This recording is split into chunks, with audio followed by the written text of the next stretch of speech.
And hello everyone. I'm so happy that I can finally start this project. As you might remember from my 500 subscribers video, I already teased that I would like to start a little video drawing exercise course with ideas you can use for your sketchbook practice. And this is the intro video for this. So this is not actually going to be a lesson where we learn a specific technique or something, but we are going to prepare for this course. My idea would be to make a video course with different lessons on whatever topic comes to mind, or whatever topic you write me that you would like to see some information about, or like to see my take on it, like shading or construction, or if you would like to learn to use a specific medium. I would like to construct these exercises around what your wishes are as well. For me, this course is some practice I want to take myself, strengthen my basic drawing skills, and just have something where you sometimes you get so lost in bigger artworks that you completely miss the fact that you should do some simple exercises sometimes just to learn or remember some shading techniques, some cross-hatching, some coloring, some basics. So this video course is for my practice as well as for your practice. First thing first, let's choose a place where you wanna collect your exercise drawings. You can do this on loose sheets of papers, but I would recommend having one sketchbook that is solely for this purpose of exercise. You can use a sketchbook that you already have, or you can go and buy a new book. If you use a sketchbook that is already in your possession with your drawings in there, it would be neat to either mark the beginning from where you start these exercises, because if you mark this beginning and you make consecutive drawings which are supposed to be exercises, it gives you drawings a little bit of context. But you can also decide on using that book and just make a little note on top of each page you use for an exercise, and in between you do what you want. That's your choice. On the other hand, if you decide to take a specific sketchbook just for exercises, just for this program or whatever, I would recommend leaving the first 1 or 2 pages empty. For one, you avoid this fear of ruining the first page, or this fear of starting a new sketchbook. Also, you can go in later when we have finished like 5, 6, 7 exercises, and you got a little bit of practice, and you can create your first page or your second page the way you want it. In any case, for this I have myself 2 new books. There's nothing in them. I especially got them for this project, and I am going to decide with this video which one of those 2 I'm going to use. There's one very simple sketchbook with 20 pages only, which seems a little bit small to me. It would do, and I know where I could get a second one which is the same type. So if this isn't large enough, I can go and buy a second one of the same book and just continue this practice. And then I have another one which has about, how many pages do you have? It's about 60 pages. There in the middle, you can see. So the first thing we are going to do in this video is playing around with media. When you don't know the paper and you don't know how the paper is going to react to watercolor, to ink, to pencil, to whatever, just choose one page or one paper to test different media on it. That's what we're going to do today. So this sketchbook is the little black one. I have a lot of different media prepared to my left here out of screen, and we're just going to use one by one and check how the paper behaves. Let's start with the easiest, which is going to be pencil. Oh, we could sharpen this a little bit. And I really like to use these type of pencil sharpeners because you can easily remove the blade and replace it when it is dull. And the only thing that you need is a paper where you can just sharpen your pencil and get all the debris on the paper, and then you throw it into the trash. You don't need to have a trash can right at hand. So with a very good sharpened pencil, it's a 2H, so it is a very hard pencil. I'm going to talk more about pencils and pencil hardness in the next video. So for now we're just going to use it. And just make a little, very little value test over here, which is pretty nice. This is perfect. This is a really nice shading with the texture of the paper. And in the other book, it is kind of the same thing. The only difference is that this paper is a tiny little bit rougher than this one, and this one is wider than this one. Maybe I could change the setting of my camera a little bit so that it's not so super wide here. Yeah, much better. You can see much more, yeah. And then my very good friend, the HB pencil.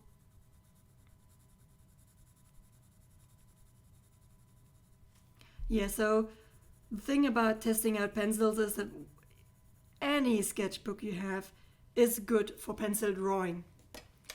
So you really can't go wrong there.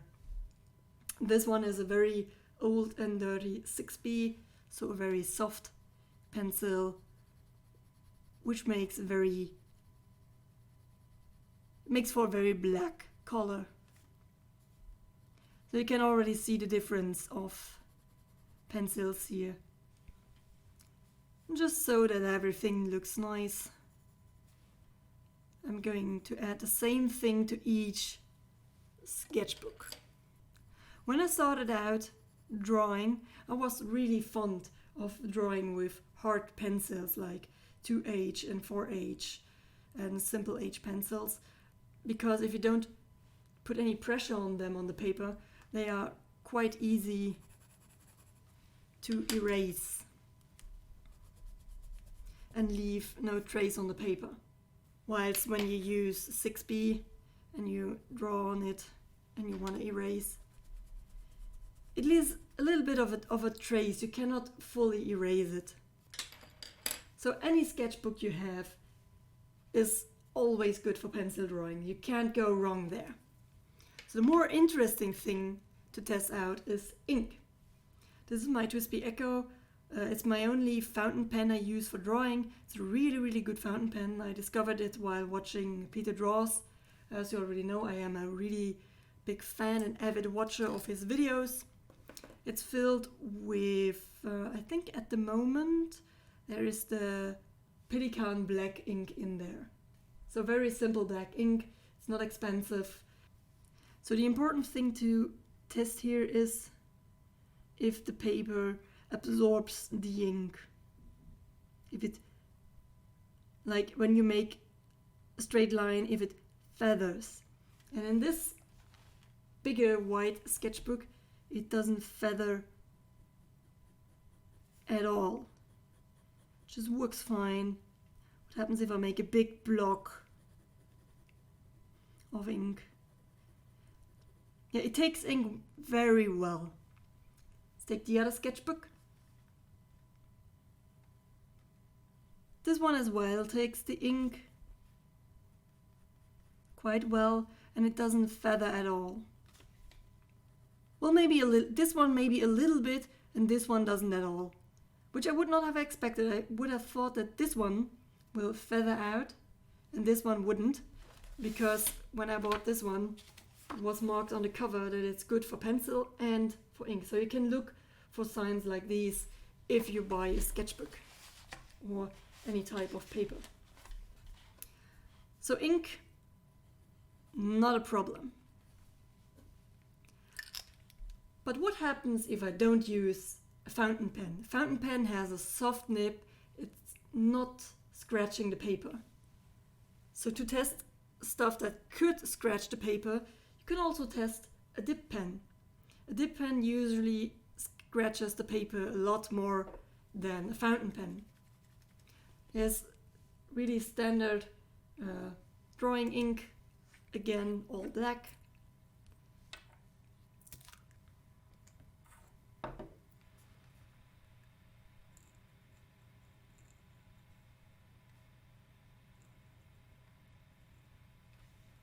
And also this paper works fine for ink from a dip pen. And also the tiny sketchbook works really well. Let me watch closely. Yeah, both sketchbooks are really fine with ink, and that's something that is really good to know for me, because I really like to use either pencil for really minute drawings or make detailed drawings with ink. That's my main thing I use. This bottle is a few years old already, I think about 7 years old, and the ink is still good. So if you have one of these bottles, they are good for ages. Now another ink tool is an isograph, which is a technical pen with in this case, a very fine nib. It has a mechanical point, so it is not a felt tip pen. And usually this one also scratches the paper a little bit. Won't work. Go ahead and do some hatching as well, just to see how the paper reacts to scratches. And again, I'm surprised that none of these simple sketchbooks feather out. They make clear, crisp lines, which is very, very good for me. And always try to make a block of ink or a block of color, just to see if the paper can take a lot of ink, some deep blacks. Another way to make dark lines is the felt tip pen. This is not like a mechanical pencil, this is not like a mechanical pen, but it has a felt tip, as the name says, felt tip pen. So this usually makes some softer lines. If you have something like a dip pen and you scratched with a dip pen onto the paper and it doesn't feather out, then none of these ink pens will feather out. If it stands the dip pen tests, you can be sure that the paper is not going to suck in any ink, because this tool is the one that's going to damage or scratch the surface of the paper the most. So if this one doesn't feather out, then all the other ink tools won't. So actually you could just test this one and then let it be, but it's interesting to see how different also the strokes look with which medium. And the last one I have prepared for the black drawing is a simple ballpoint pen. This tool is amazing. You can get it for a few cents at any pen or paper store or any dollar store even, and you can make whole drawings with this. So if anybody tells you you cannot make art because you don't have the money to do, or if you don't have the money to buy fancy art supplies, you can make really neat drawings with a ballpoint pen. You can also get into shading just the same way you did with pencil, like make big blotches of black and then slightly lift the pressure, and you get from black to light. You don't have to cross-hatch to get light values or make multiple lines to get darker values. You can use a ballpoint pen like this. For the ballpoint pen, I have to say this paper wins, because somehow, I don't know why, but the black is a neater black here than here. But they are very, very similar. There's not a big difference.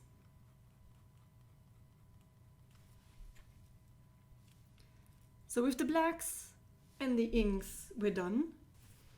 So let's move on to different colors. I would say the easiest to start is pencil color. Doesn't matter what type of pencil color you have. I have pencil colors from all different kinds of sources, like even children's pencil colors. They are really good to color in stuff. You don't need to have the fancy Faber-Castell polychromos stuff to make colored pictures. And as well as expected, it is pretty easy to use these on simple drawing paper. I mean, what problems do you expect with pencil color? The only problem you can have with pencil color or different behavior you can have is when you have paper with a really rough texture and you want to see how your pencil color behaves if you push into the paper really strongly, or how it behaves if you just lightly color a little bit on top where you nearly don't see anything of the color.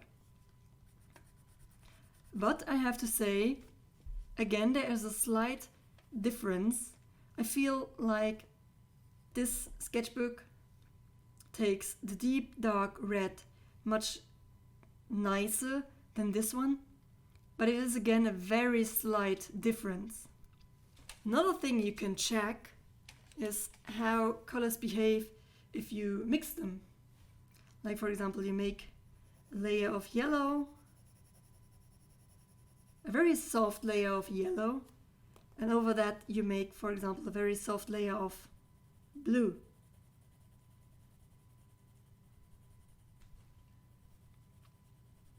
And because this paper isn't totally smooth and slick, it does mix very well because the texture grips the color on different places. So the more you push, the more you also push down the possible texture of a paper, and the less good will be your color mixing when using pencil color. And again, this one is slightly better than this one, because I just think that here on this paper the texture has a better design. While we're talking about paint, let's use the technique I prefer to use most in coloring, which is simple watercolor. This is a peppermint box. I just glued the colors that I use the most in there. So we have like 10 colors and one large pot of black, and I can mix my colors there. So this is like a set I can take with me anywhere. I have more watercolors, but this is my basic set. You don't need to have more than this. So you also want to have a napkin to clean your brush. And this brush, as you can read on the pencil, if you read German, echt Rotmarder. My watercolor brushes are the only brushes I have with real animal hair. You can also use synthetic brushes, which is no problem, but I bought them more than 10 years ago, maybe 15 years ago. They are still pretty neat. I have a whole set of them, like 8 different brushes, and I bought them at the beginning of my art studies. If you treat them well, they will not get damaged. To mix me some color here, let's just go with this neat little olive green. Take up some pigment. I'm going to try both. The pigment from a little bit more watered down and straight from the... Well, not straight from the tube. How do you call this thing in English? I say straight from the box now. You can correct me later if you want. That's why we have a comment section. So, let's see how this one takes. Oh, pretty neat, pretty neat. I would not have expected that from such thinner paper.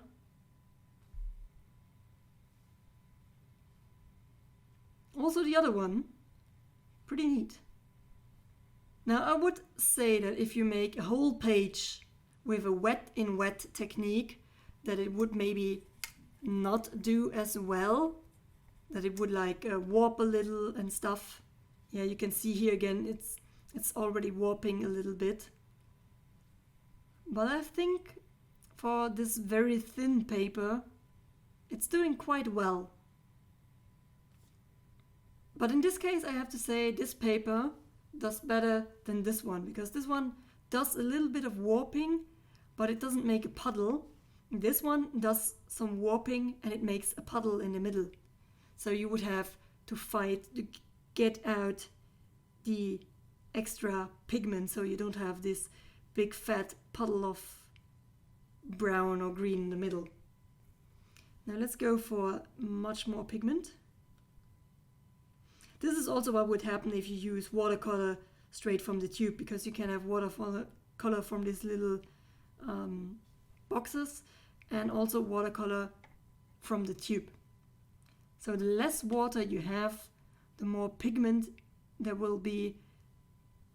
It will be never fully thick like gouache or anything, but it can come close to a really opaque color. Yeah, both sketchbooks do quite well with watercolor. This one does a little bit better than this one, but both do fine. Now the last test I'm going to do is gouache. Let's go with the blue one first. I have this little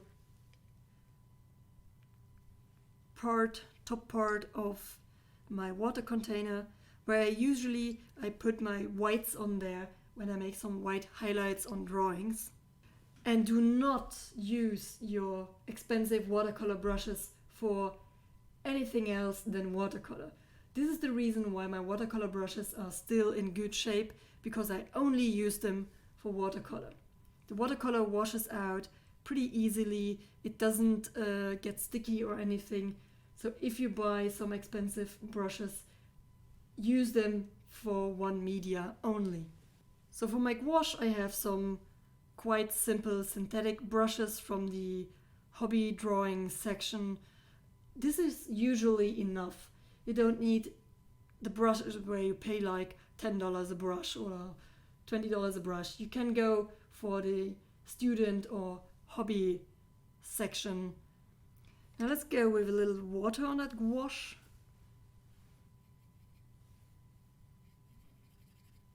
I would say if the paper takes watercolor quite well, it should take gouache well as well. And it does. Would be interesting to put just some more water on there, just to see how much it warps.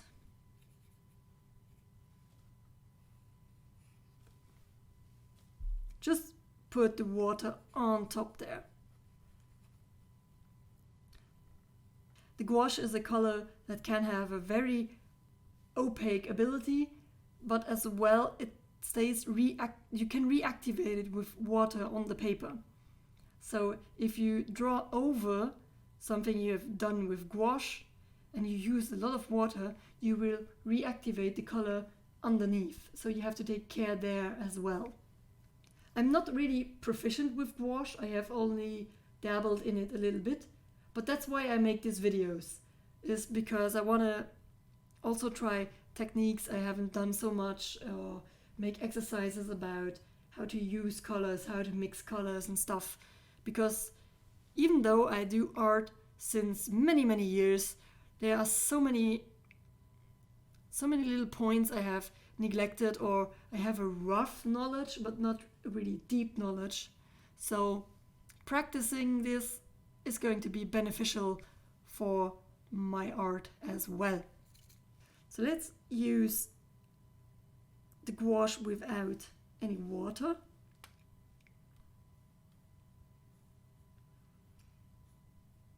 And the gouaches I use are student quality gouaches, so they are a little bit better than your usual hobby gouache or $1 gouache, but they are not like 100% super fancy artist quality, which you don't necessarily need. It can be neat to have like more expensive gouaches with a lot of pigment in them. Usually the more expensive they are, the more pigment they have, so you can use them much more opaquely, or they have a more, a brighter color simply. So you just have to choose which one would be your color of choice. But again, both sketchbooks work fine with gouache. This one warps a little less than this one, but the test stands and works fine. Now I just want to try to use a black gouache just to see if I can make a really, really black field. Let's rinse that brush a little bit. I'm not going to make my Bob Ross here and smash the hell out of this brush. For one, it's just a tiny little brush.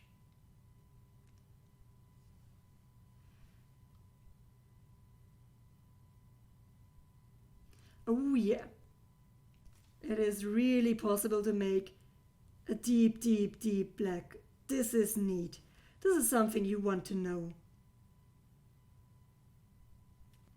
And if one media like watercolor or go away fly, if one media like watercolor or gouache or anything is well usable in a wet way, it should be good to use also with dry brush strokes. Yeah, I think these papers have shown that they can also take watercolor and gouache, which is quite surprising for me. So we have made our decision. I'm going to use this sketchbook for this project. Every exercise we're going to do in every lesson is going to go into this one. The very slight difference in warping with watercolor or with gouache, it is ever so tiny that I'm still going to take this one, because this one makes a slightly better performance with the pencil color and the pencils, as well as with the inks. It's not a really big difference, but it's enough for me to choose this one because I really like pencils and inks, and I'm just not that much of a painter, but I'm more a drawer. I'm a drawer, draftsman, draftswoman. I don't know. I like to draw. It's simple. So I hope you liked this little introduction video, and next time we're going to start with pencils and using pencils for shading, as well as getting to know the different hardnesses of pencils, like the soft one, the hard ones, the black ones, the lighter ones. So stay tuned.